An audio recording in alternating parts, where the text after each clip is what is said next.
Oh my goodness. Welcome to the show, everybody. Mark Farzetta here with the Farzy Show presented by MyBookie, mybookie.ag. Use promo code Farzy at mybookie.ag for up to $200 in cash bonus.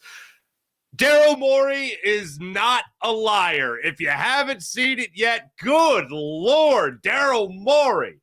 Adrian Wojnarowski reporting in the wee small hours of this very morning, the Philadelphia 76ers have agreed on a trade to send guard James Harden to the LA Clippers, per sources. Now, what could the Sixers be getting? Well, I'll tell you right now what the Sixers are getting. They are getting a haul. Check this out. Sixers get Marcus Morris, Batum, Covington, Martin, a 2028 unprotected first-round pick. They are getting 2 second-round picks as well as a pick swap.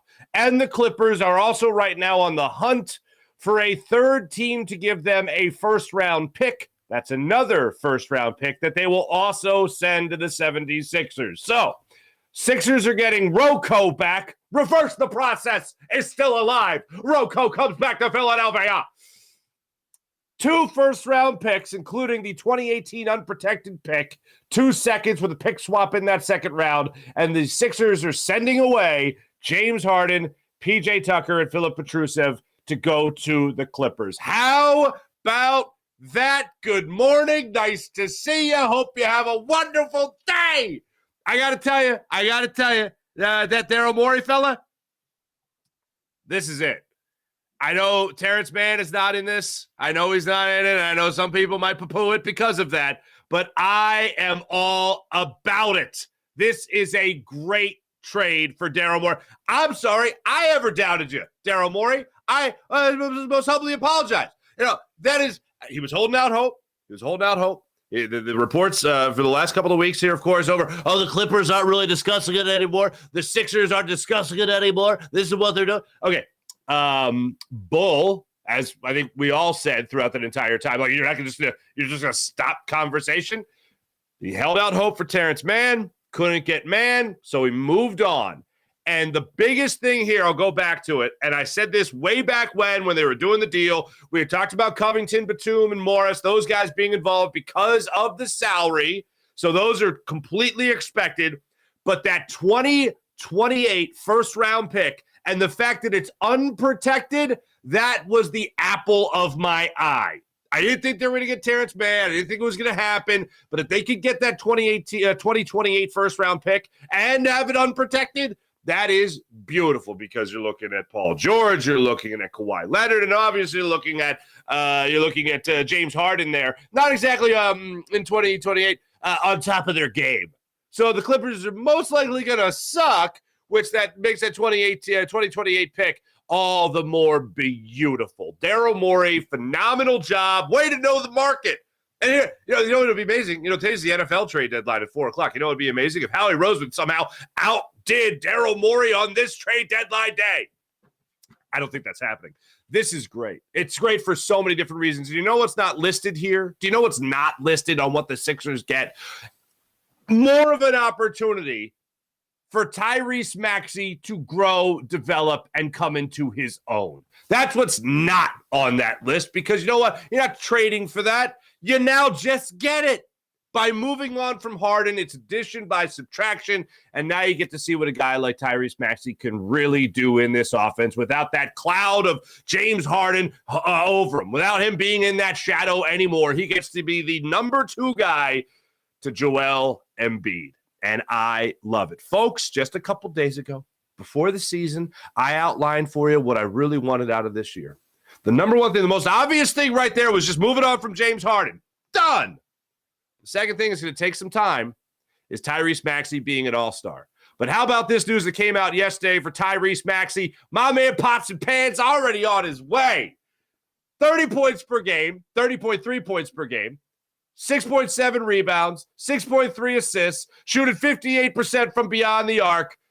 Eastern Conference Player of the Week, Tyrese Maxey, on his way to his first all-star appearance. As far as that, yeah, it's 1 week. It's 1 week. It's 1 week, but I love it when a plan comes together. A couple of things I asked for.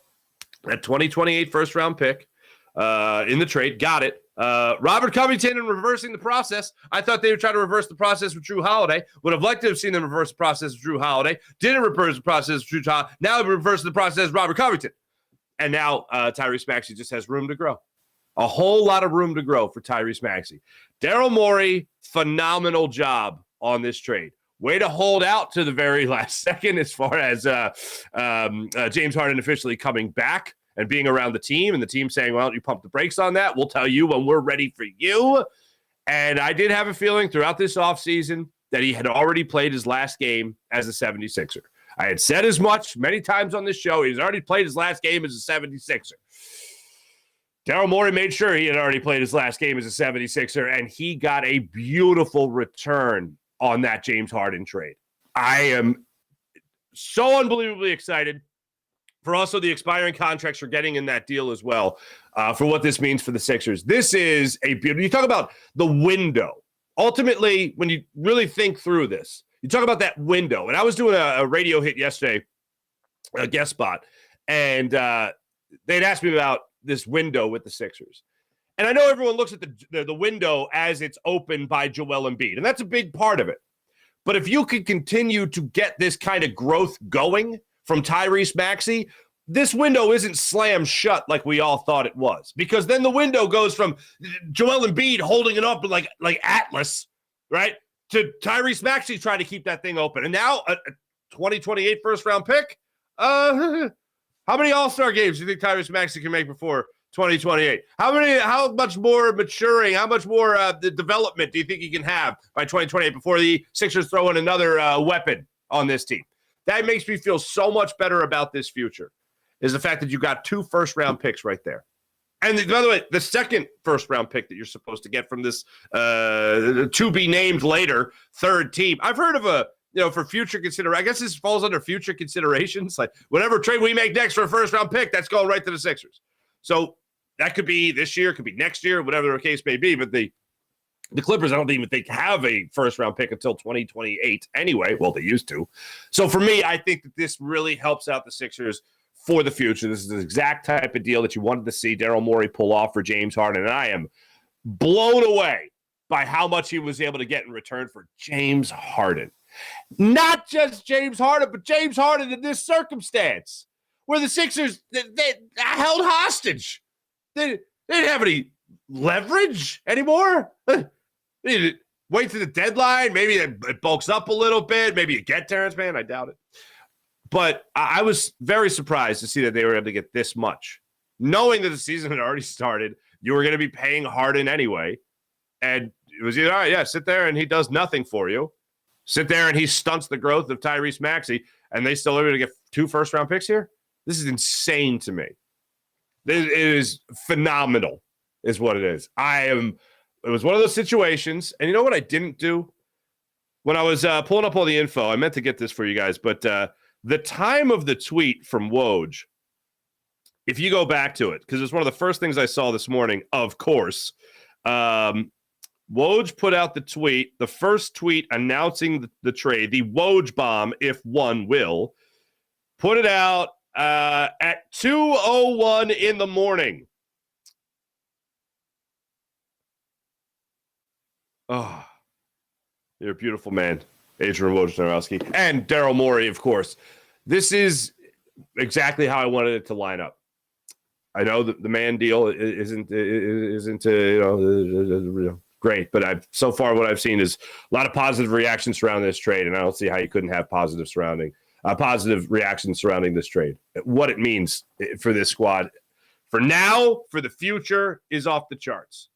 And the biggest thing, other than the picks in this, is the idea. Well, first off, also Marcus Morris, by the way, is one hell of a competitor. Let's not forget about that. Robert Covington can still defend, so I'll take Robert Covington, no problem. Not just for the nostalgia of it, but just as a player and value, a little bit there. Okay, I'll take it. But the picks are the big thing, and then ultimately what it means for Maxey. I just can't get over that idea of watching him grow as the improving number 2, maybe even the 1A. If Tyrese Maxey moves up there to 1A, Joel Embiid 1, Tyrese Maxey 1A, well, I think that kind of works out really well for the Sixers and the near future of the 76ers. the Boston Celtics are still one hell of a basketball team. The Milwaukee Bucks are still one hell of a basketball team. But you have moved on from the grit and the snarl of a guy like P.J. Tucker, and you still have Patrick Beverley, and now you're also bringing in Marcus Morris. So I think we're sitting kind of pretty here right now with the 76ers and the not-too-distant future. I think we're sitting kind of pretty right here with the Sixers still being a team that is not going to be a force to be reckoned with here. It's not going to be a team that is going to be an issue, as far as being pushed aside in the later stages of the playoffs. Ultimately, do I see him getting past the Celtics right now? No. Do I see him getting past the Bucks right now? No. They battled the Bucks pretty well out there. But it's still going to be really hard to get past those teams. But this move helps them exponentially right now, and it helps them in the near future as well. I love it. Helps them now, helps them down the line. This was the way to do it. If you're Daryl Morey, I give him all the credit in the world for trying to get the guy that he really wanted in Terrence Mann. But ultimately, it just wasn't meant to be. And the Sixers had to pull the trigger on this deal, and I'm glad they did. This is no longer an issue. That's the other thing on this. Talk about what they can't put in the crawl on ESPN or in the crawl on this show is right here, just talking about how you have the growth of Maxey. You also now have the opportunity to move away from the James Harden drama. And now it's just all about this team right now. This is the squad. This is what we're running with. This is who you're showing up to the playground with. Joel Embiid and Tyrese Maxey and Tobias Harris looking like he's back in his Clipper days playing in this offense right now with Nick Nurse. Love it. Seeing a guy like Kelly Oubre come off the bench, be able to hit threes for you. This is I love this team right now. As constructed, I love this team, and it's been a minute since I've been able to say that. It's been a good minute since I've been able to say that about this 76ers team. So that feels fantastic. And it's room for growth. It's still going to be very difficult for this Sixers team to get away from the second round cloud of not being able to get out of that second round, that second round brick wall that always seems to be standing right there in front of them, well constructed. But what it means for maybe 2024, 2025, 2026, 2027, 2028, it's great. And also, let's not forget that just because it's 2028 that you're getting that unprotected pick, that also means, so basically it's your pick. You now have that in your back pocket. And I hate to use this word because I know it brings us back even more so than the words Robert Covington. It brings it back faster to the process. But asset. You have that asset now in 2028. You have that in your back pocket. So the deadline this year, next year, you really want to make something happen. Maybe in the next couple of years, there's a very deep draft coming up and you want to move up in the top 3, so to speak, get somebody that can really help you win now. You got that asset in your back pocket. How could you not be excited? How could you not be excited about this deal? This is what you're waking up to. It's one hell of a morning. Good morning. Nice to see you. We'll, of course, get your guys' reaction throughout the show as I check the comments throughout the program. And here, I thought I was going to lead with? This is funny. So when I write out the night before the show, I would write out a little like, hey, let's make sure I don't forget about these topics. Write them out, in the notes and all this stuff. One of my first things is like as an intro. Gritty was holding the alligator last night, the support alligator at the Flyers game. The Flyers lost 3-2, unfortunately. And I thought that would be the weirdest thing I would say. I thought that would be the nice little open to the show. The NFL trade deadline going on. The Eagles have already traded Katavius Street. Get to that in a second. Nick Sirianni confirmed that it was Kenny Gainwell on social media, jawing with a fan. That's a good time. All this stuff. And then I wake up to James Harden's been traded. I'll take that. I'll take that as an opening. That'll be a good one. So that's what we got for you. But yes, today is the NFL trade deadline as well. I did go down a black hole last night, which is unfortunate because I didn't want to do this. But it's Cowboy Week. And Cowboy Week, as we all know, is a pretty big deal. It's a pretty big deal. Any team in the NFC East is Cowboy Week. It's Cowboy Week. It's a pretty big deal. The Eagles, no exception. Eagles fans, no, they don't tread lightly. They like to stomp their feet and announce their presence with authority. And welcoming the Dallas Cowboys to South Philadelphia at 4:25 come Sunday afternoon is going to be it's going to be a good time. It's going to be a good time. Hopefully it ends as a good time as well. As of right now, I like the Eagles winning this game. I like the Eagles winning this game a lot. One of the concerns I have, well, let's start with the positive. I just think that the Eagles realize how big a game this is. I think the Eagles realize, not just because the 7-1 team is taking on what a 5-2 team now. I think the Eagles right now are looking at this game with the Dallas Cowboys, and they realize what I'm about to rattle off to you here. So let's just go in the dark recesses of my brain for a moment. Happy Halloween, by the way. So the Eagles take their bye after this week. Cowboys, of course, have already had their bye. Stay with me here. So the Cowboys right now at 6-2. They win this game. No, they're 5-2. So the Eagles play this game against the Cowboys. They beat the Cowboys. We're in wonderful shape. That is a beautiful thing. You take the bye week, you're good to go. The Eagles lose this game. Then the Cowboys improve to 6-2. The Cowboys then, while the Eagles are on their bye week, the Cowboys host the Giants. Pretty easy to say that the Giants are not going to win that game. And the Cowboys will improve to 7-2. Now, all of a sudden, the Cowboys and the Eagles are even Stevens as the Eagles go and do the toughest part of their schedule. Eagles all of a sudden have company in their division. Eagles come back from the bye. They visit the Chiefs while the Cowboys visit the Panthers. So the Eagles lose this game. There's fairly decent odds that they come back from their bye week and play a game and all of a sudden find themselves in second place. Is that fun? That's not fun. That's bad. That's very bad. Once again, Eagles lose to the Cowboys. Cowboys then improve to 6-2. Cowboys play the Giants. They're 7-2. Eagles come back and play the Chiefs. Cowboys come back and play the Panthers. In 3 weeks, the Eagles could be in second place. That ain't fun. That's horrible. Now, you could also say on the other side of this, the Cowboys realize this. The Cowboys realize that this game is here for the taking. But the other thing that you could also think about here with the Cowboys is that they do not have the schedule as of right now. They had one of the toughest schedules in the NFL in the second half of the season. But now the Eagles, at this moment, over the next 5-6 games, are going into the toughest schedule.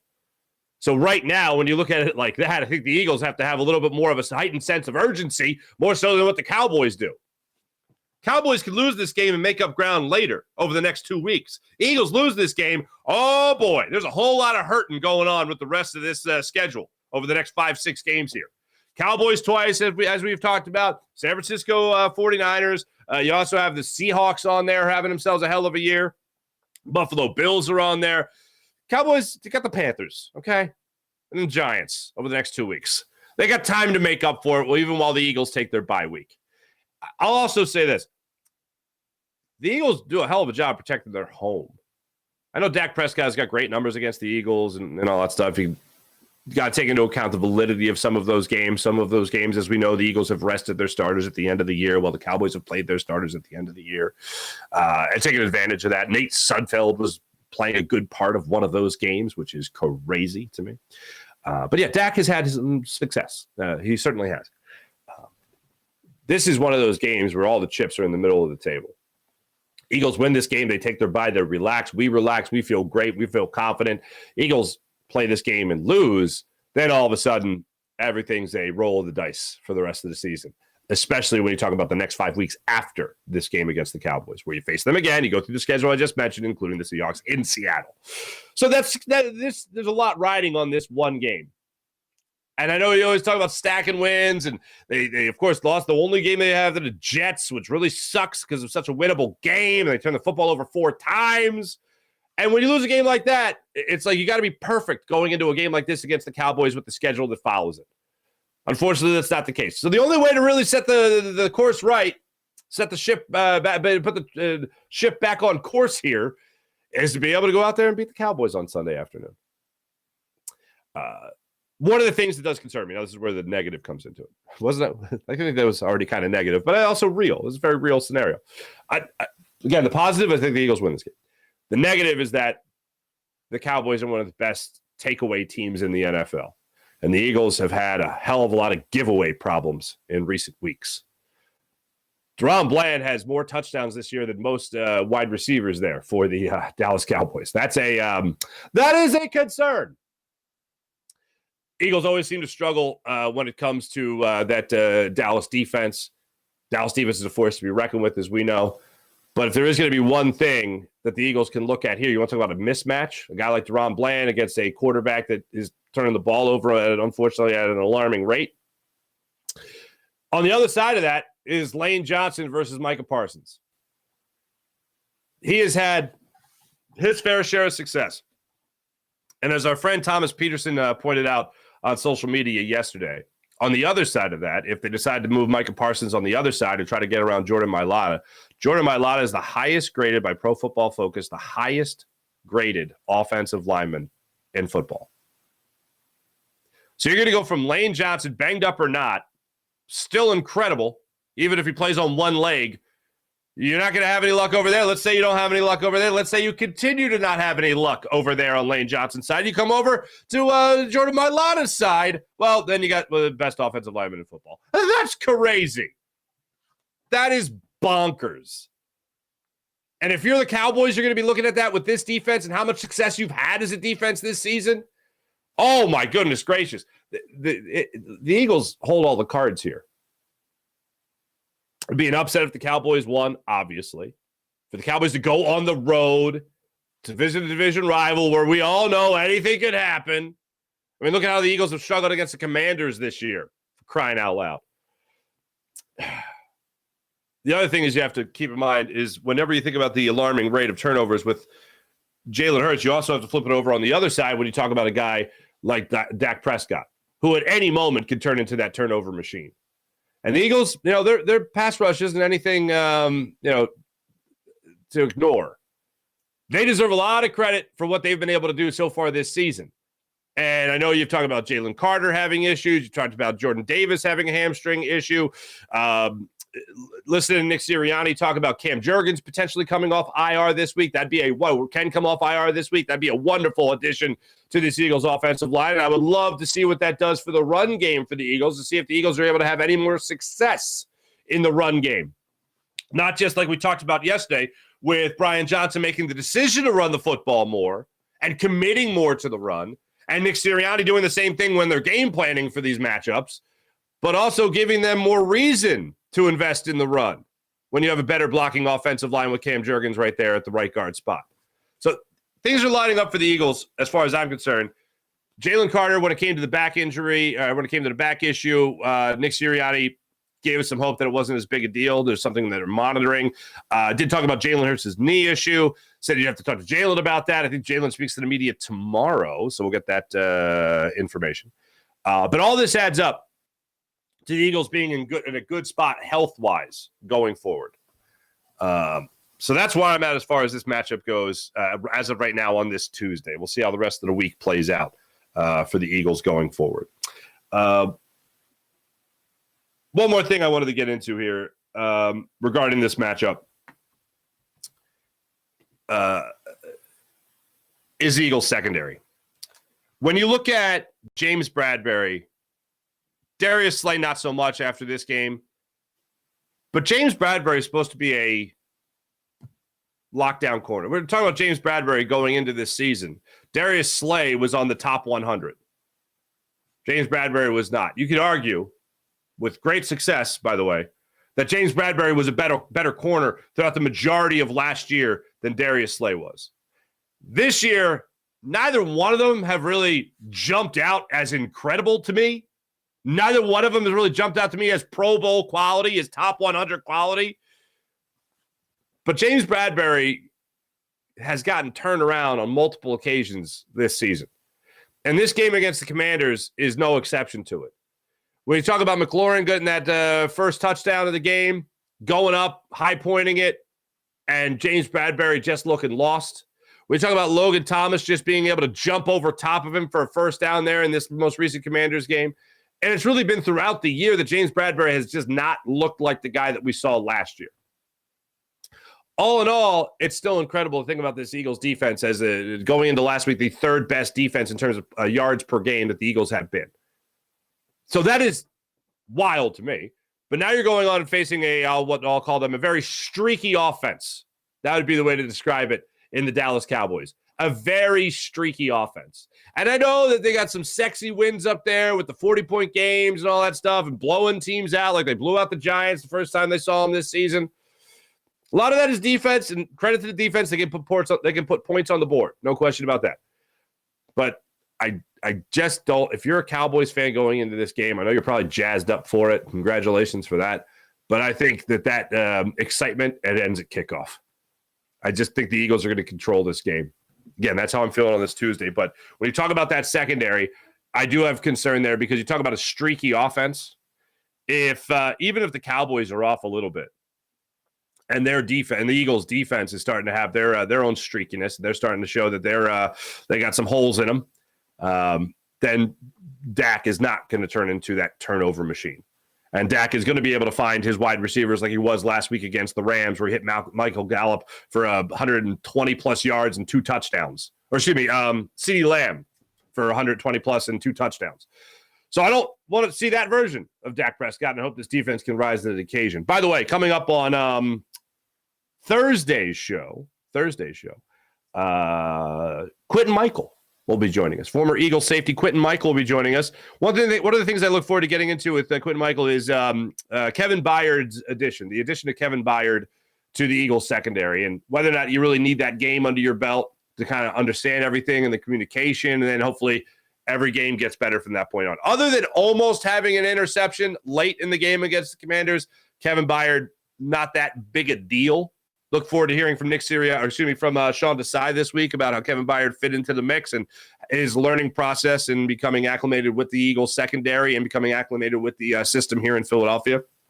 We already know A.J. Brown's here and can help him with just getting acquainted with all all his new teammates. But as far as actually learning what's going on in that secondary and what the game plan is, that's all going to take some time.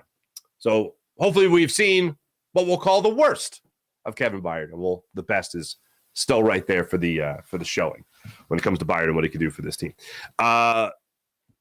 Other thing about the Cowboys, as far as today being trade deadline day, again, 4 p.m. today is the trade deadline. Jerry Jones came out yesterday and talked about how the Cowboys are good. We're good. We're good. Nothing big. Nothing major. Nothing. If you're Jerry Jones, and I only caught a snippet of the interview, but anytime you're asked about the deadline, isn't it any general manager or meddling owners' responsibility to use the phrase, always looking to get better? Like, if you're a Cowboys fan and you're listening to this, and you're listening to Jerry Jones, and he's like, yeah, we're good. Nothing big. We're good. You're like, really? Could you imagine if Howie Roseman, or in this case, I guess Jeffrey Lurie, came out and said, no, we're good? First off, you can't do that because Howie Roseman, according to everyone ever that has followed Howie Roseman throughout his entire career, the good and the bad of it, knows at least that Howie Roseman is kicking the tires every single second. Every single second, he's kicking the tires, baby. But I could never imagine that we're good. I mean, I've heard the phrase, we like our team, from Howie, and then moves have followed still. And that's not a lie to say that you like your team, because it's always said after that, but we're always looking to improve. Of course, you're always looking to improve. Whenever Howie is asked about rumors, it always comes back to, we're always looking to get better. It's kind of his job. So today, 4 p.m., already made one move, Katavius Street, gone, late round pick. Didn't make a lot of sense to me. I am in no way president of the Katavius Street fan club, but in the limited time that you have seen him play this season, I thought he's been okay. Fletcher Cox missed a game last minute because of a back injury. Katavius Street stepped up, played okay. Didn't hurt him. Wasn't amazing, but played okay. So whenever I see a move like this, I always think something else is on the line. Whenever you talk about the Eagles, you're always talking about the trenches. And are there people out there right now, sure, that can help you on the offensive line or the defensive line? Are you freeing up a roster spot because you're going to make another acquisition? That could happen. And with Howie Roseman, obviously, it wouldn't surprise me. I don't think, as I joked about earlier, I don't think Howie Roseman is outdoing Daryl Morey today. So today will be Daryl Morey's day. However, Howie's probably going to make one more move. I think it's going to be a depth move. The biggest move he could make, I think, is a linebacker. And I know there's been conversation. I know at Jacob Media, we put it out there talking about Jordan Hicks potentially coming over here from the Minnesota Vikings and being a linebacker for Philadelphia yet again. I would love to see it. Jordan Hicks can still play with the best of them. Still has that quickness, still has that speed. I think figured out the injury bug a little bit better than he did when he was here in Philadelphia in his first stint. Don't forget, he was part of that Super Bowl team. Love to see Jordan Hicks play here in Philadelphia again. I think that is a little bit of a reach, but a possibility still. I think Jordan Hicks would be the number one guy. A linebacker would be a huge move for the Eagles, especially if it's a guy like Jordan Hicks that would come here and start. After that, I think it's offensive line help. And then the other would be a running back. The two splashy moves would be linebacker or running back. Most likely, offensive line, defensive line depth. That's the most likely. Probably over top of everything would be defensive line depth, which is why you might move on from Canavia Street to try to move in and at least upgrade on that spot. It's not going to be a huge upgrade by any means. I think it's going to be a very monotone deadline for Howie Roseman, but something will happen today. Howie's going to do what Howie does each and every week, or each and every trade deadline. So I look forward to seeing how all that plays out. Let me tell you right now about the great people. Oh, wait, hold on. One more thing NFL-wise. Did you guys watch the Lions last night?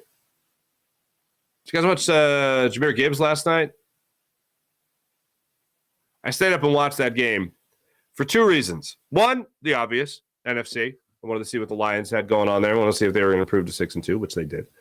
I wanted to have the opportunity to see Gibbs, and he went off yesterday for, oh my goodness, he had such a game. I was curious to see what the Raiders, believe it or not, I was curious to see what the Raiders were going to look like. And then personally, selfishly, I had fantasy implications. But anyway, it was mostly because I wanted to see the Lions play last night.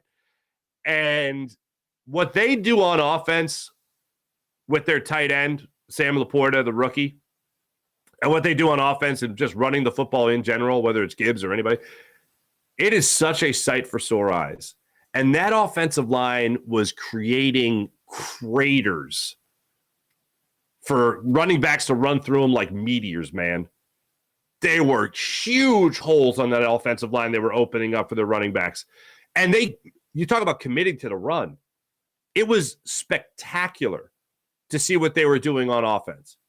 And I'm thinking, okay, I can see why they got rid of DeAndre Swift, because they really want to run the football. And DeAndre Swift, as we know now with the numbers, you got to kind of preserve a little bit. You got to hold him back a little bit. You can't just go out there with the 25 carries. And I know that's not exactly music to my man Seth Joyner's ears, but I think around 15 to 20 carries is exactly where DeAndre Swift should be. A couple more touches in there when you talk about receptions. All right, let's party with that. But, man, the Lions, their defense was getting after. Jimmy Garoppolo looked terrible. But, man, they were getting out. Azzaloni, he came up with, I think, 2 sacks in the game last night. Hutchinson was getting some pressures last night. It was pretty impressive to watch what they were doing as a defense. All in all, they are a good team, a really good team. I know they played a crap team in the Raiders. And like I said, Jimmy Garoppolo, especially in that fourth quarter, I don't even know what the hell he was doing. He got hit in the knee. I think it was by Hutchinson's helmet, got him right in the knee. Maybe it was Hutchinson's helmet. And it looked like he slowed it down. But he wasn't able to complete. I think he completed 1 pass. No passes to a wide receiver in the first half. He came out and hit Devontae Adams right out of the gate. That was Devontae Adams' only catch of the game. And then he threw behind a couple guys. It was pretty terrible. So last night, probably not the best measuring stick for the Detroit Lions, but in terms of seeing what they really like to do, they were able to do what they really like to do against that Raiders team last night. So if you didn't see that game, that's definitely a game worth going back on and checking the highlights for. Pretty incredible. Let me tell you about the great people at MyBookie. MyBookie.ag. Make sure you check out MyBookie.ag and all they have to offer, ladies and gentlemen, including up to $200 cash bonus when you use promo code Farzy at MyBookie.ag. That's right. Just use promo code Farzy at MyBookie.ag for all they have to offer. Whether it's baseball, whether it's football, whether it's hockey, whether it's anything, MyBookie.ag has everything you need.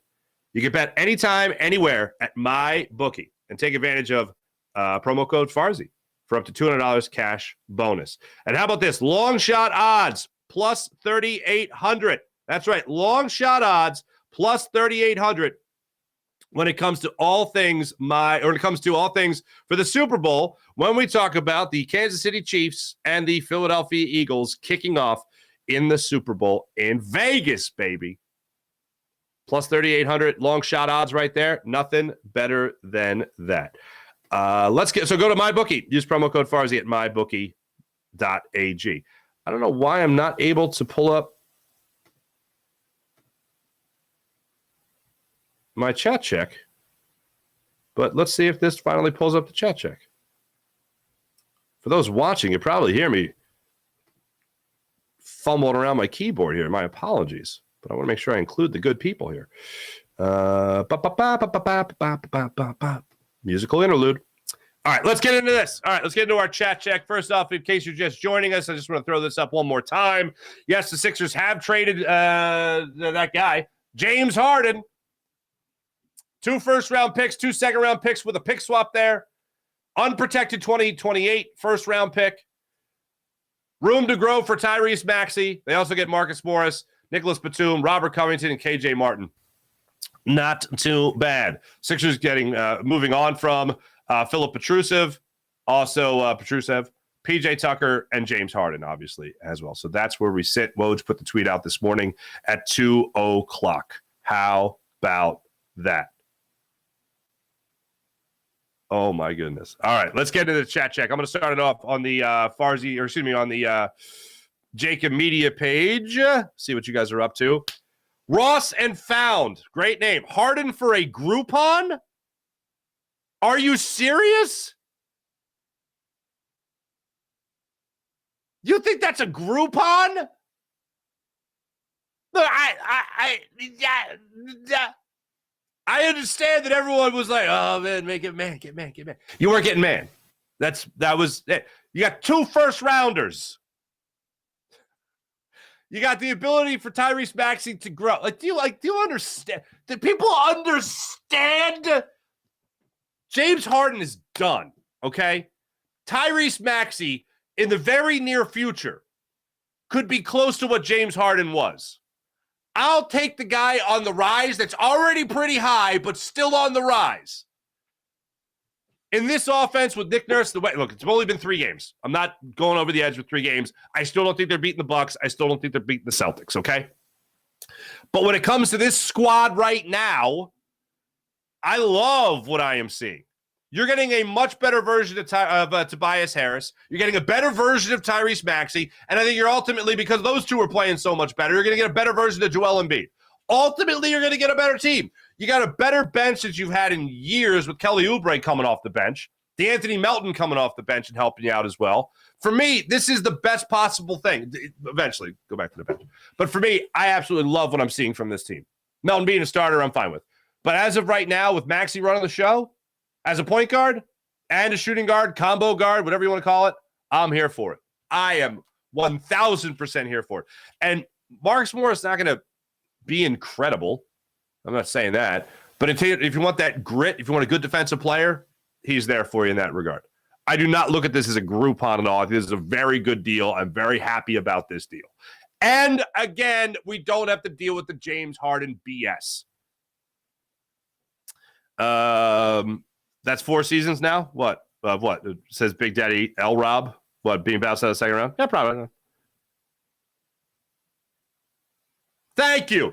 Tim gets it. Tim, you get it. It's a win-win. We're not winning with Harden, not winning without Harden. It's finally over, so that's awesome. I agree with you. Here's the only thing I will say to it that I disagree with slightly. Most likely not winning. Most likely not winning without Harden.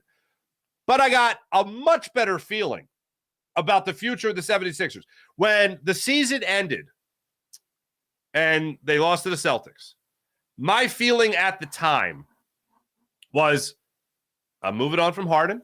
The Harden thing is done. I want to see Tyrese Maxey grow. I want to see Tyrese Maxey become an all-star player. I want to see Joel Embiid be healthy and stay in shape and load management, whatever makes him be the best version of himself come the playoffs. I'm for. But the one thing I had that was different than a lot of other people is I'm at least taking calls on Joel Embiid for a trade.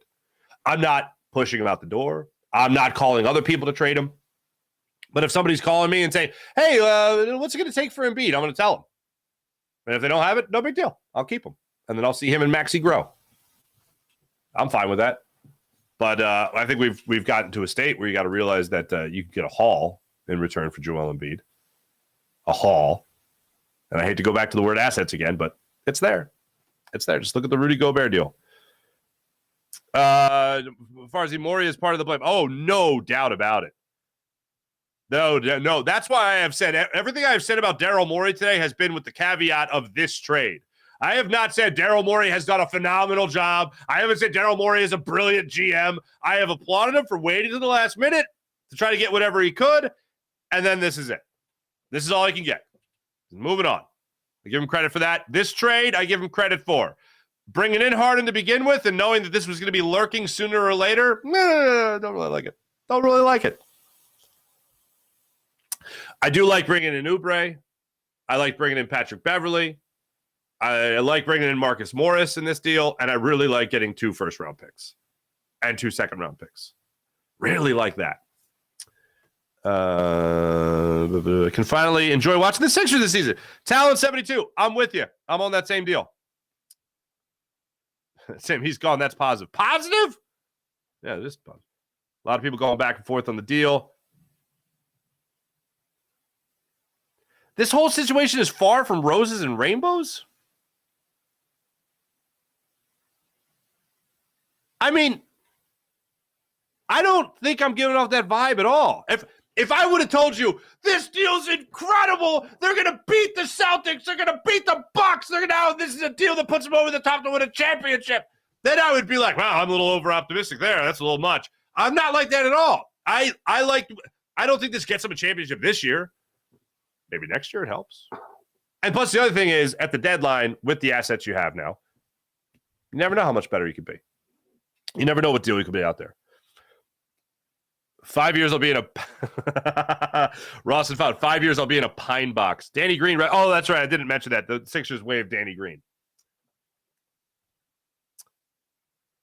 Bye, James. What is happening here? Oh, yeah. Bye, James says, what's up? I like Morris and Covington, but this team has to stay healthy. Every team in the NBA has to stay healthy. I wanted Drew Holiday back. Love Maxey, but he's not a point guard. I agree. He's a combo guard at best. He's a shooting guard. He's a scorer. Oubre is a pleasant surprise. I agree. Jalen Carter playing on Sunday. Jalen Carter's going to play on Sunday. I'm going home. No gym this morning. All right. Vlad Band, welcome aboard. Dallas still stinks. I agree. Hassan Reddick has something for Dak. Big Daddy, you're right. Calvin, whack Prescott. I like it. Hassan Chop. Yeah, Johnson has to give the ball to Swift more. I agree, Big Daddy. Thank you. Dak will dink and dunk on the Eagles secondary. Maybe. Vlad Band. I got a bad feeling about this Cowboys game. It's always in the back of my mind.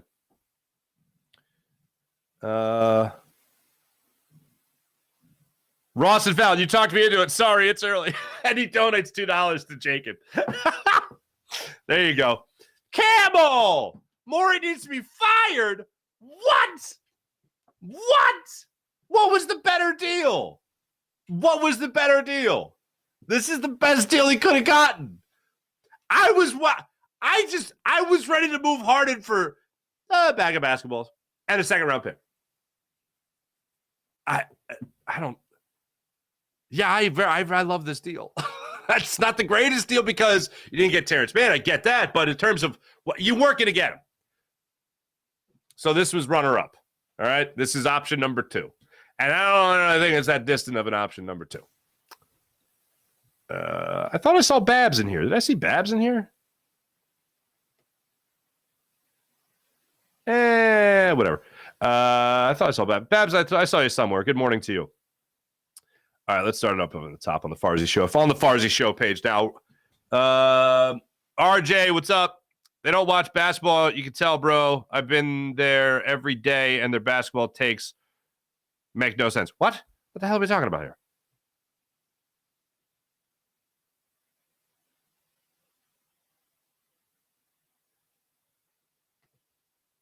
Let me go to the live chat. Let me click over. Let me go to click over here. Sean Kilray, what's going on? April! Maury must have been getting tips from Howie. Yeah. John Cheesebro, he holds the ball until 6 seconds left on the shot clock. Then he enforces piss poor shot. Huh? Fuji, the loser mentality is gone. Good riddance, Sean. I agree. John Cheesebro. Also, Woj is a vampire. The man doesn't sleep. Do you think he just got a call from Adam Silver? Get up. You got to report this on ESPN. Maxley actually enjoys playing the game. I enjoy watching Maxey play the game. The best. Look, again, I'll say this one more time. For all the things the Sixers are getting back right here, okay? For all the things the Sixers are getting back for this guy. Let me get over here. For everything they're getting back for him, the number one thing that they are requiring from James Harden is room for Tyrese Maxey to grow. That's the number one thing. It's not listed here by Woj. Now, actually, I wrote this out for Woj just to make it easier for people. But it's not listed here, and room for Maxey to grow. That's the number one thing they're getting in return. The 2 first-round picks are nice, too. 2 first-round picks are real nice. Loser mentality's gone. Good riddance. I agree. James Harden gone. IBH, what's going on? Maxey enjoys playing the game. I agree. Farzy said, let's talk about how this means so much for Maxey. Thank you, John. Same page. Thank you, Howie Maury. Not going just there yet. Sean, the Bucks game would have been a double-digit loss with Duck Rivers. Wow. Oh, it has been a minute. It has been a minute since we have referred to Duck Rivers, ladies and gentlemen. Wow, it takes me way back now. Beat-a-bop-a-doop-bop. Come on with the stupidness. There we go. This team is fun again. Real time. What's up, real time? Sixers are an MB turnover from being 3-0. They almost beat the Bucks. They almost did beat the Bucks. Sixers are an MB turnover. John Cheesebro also made the free throws. Also, if they made their free throws, yeah. Mihai Sanchez. Wow. Happy 15-year Phillies 2008 World Series 2 days ago. Oh. Happy Harden Day. Have everyone safe. Everyone's safe. Everyone's great. Real time. Yes, I am assuming the Cowboys beat the Giants. Mike Fuji, hello again. Sean Gillespie, John Cheeseboro. RJ, it's okay. Enough of that other chat. I don't know if it's 13-year-olds or people who don't watch actual basketball. Oh, that's what the basketball comment was before. Okay, I got you now. I understand. I see what you're trying to say.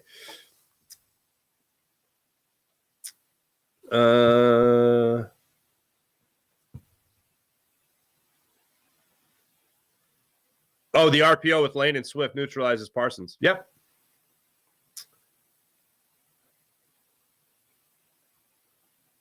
Oh, real time. I did not realize that. Kevin Byard has the most interceptions against Dak Prescott. That's fun. Something's not right with Bradbury. Something is not right with Bradbury. I agree. It could be a player that benefits from the bye week. Yeah, maybe. Eagles have to impose their will early to make Dallas, this is from John Cheeseborough, make Dallas think every play counts. Eagles need about 35 to 40 minutes for time of possession. All right.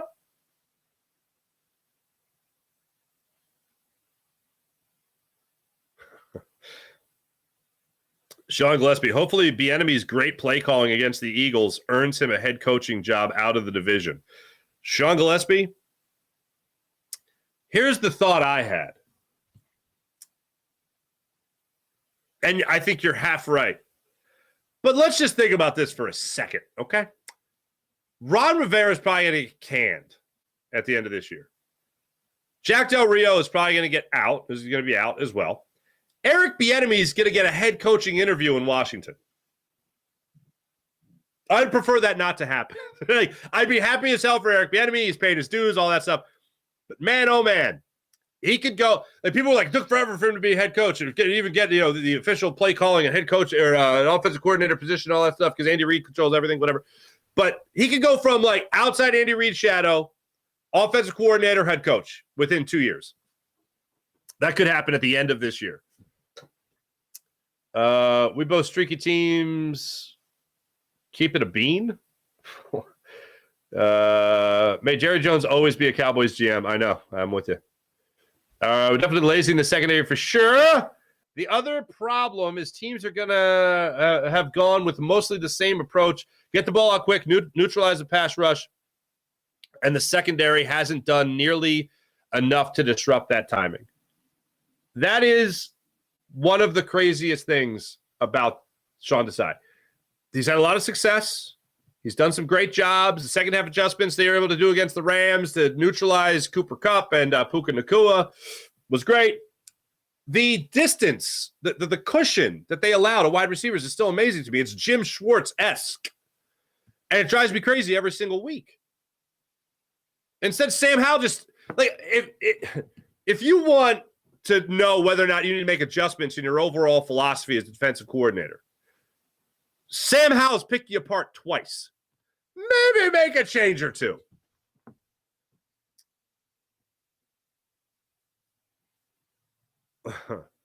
John Cheeseburger, yeah, think about it. If the receivers come off the line with the corners playing in the parking lot, slants and double moves are all they got all day.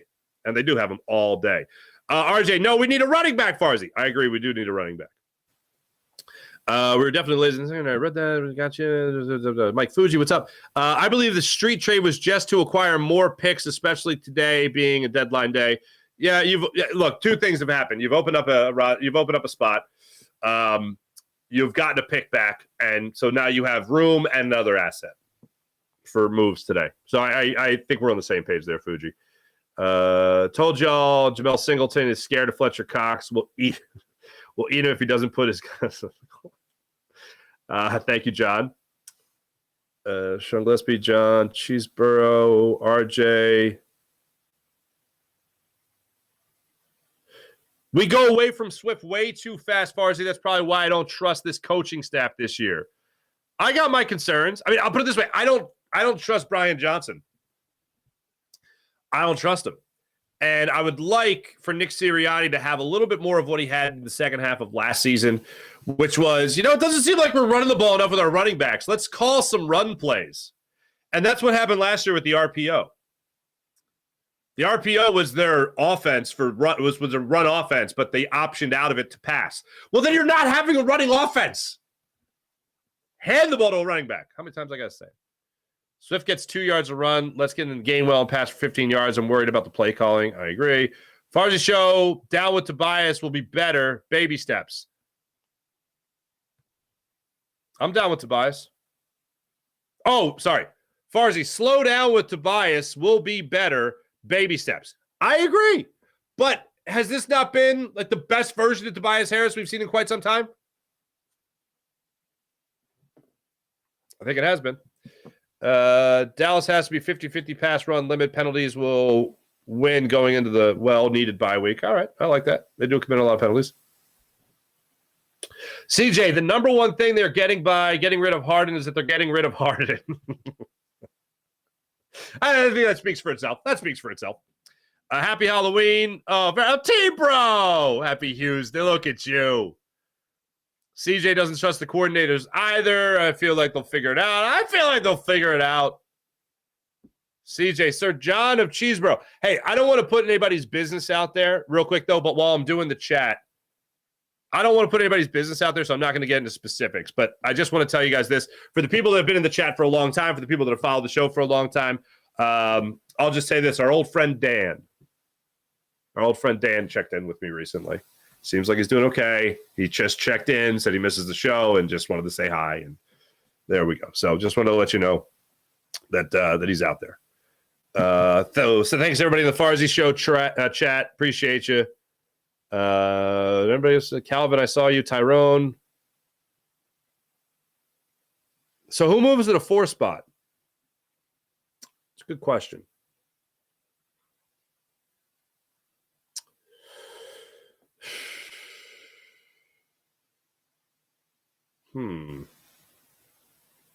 Harris? I guess Harris would go back to the 4. I'll have to write out the lineups. I got to write that stuff down. But yeah, it is a good question. But I think Harris will move back down to that spot. Marcus Morris. How many minutes is Marcus Morris playing these days? Let me just really bore you guys with a second, but this is just something I'm going to want to know an answer to right out of the gate. As I lose that. Okay, there we go. Allora.